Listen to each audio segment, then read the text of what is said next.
आमे कृतज्ञता ज्ञापन करुचु आम आदमी का पार्टी समस्त पदाधिकारी जो माने कि ओडिशार दायित्व अच्छी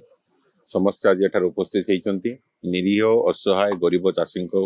साहाय्य करने सरकार किपरि भाव में एम सहित प्रतारणा कर शोषण कर टंका किपर हड़प कर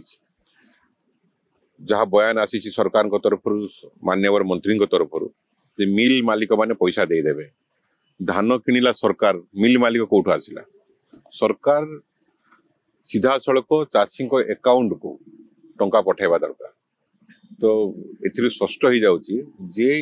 344 चाषी धान को बाटमारणा करा जाइछि हड़प करा जाइछि एवं यार संपूर्ण पर्दाफाश करा जिवो जे किपरि भाव रे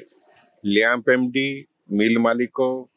सीएसओ जे की दायित्व रहउचंती सेठाकर कलेक्टर जे की प्रोक्यूरमेंट कमिटी चेयरमैन एवं ओडिशा रे जो माने शासन रे अछंती ए जो नेक्सस को एक्सपोज करा जिवो एवं एथि पई आमे आज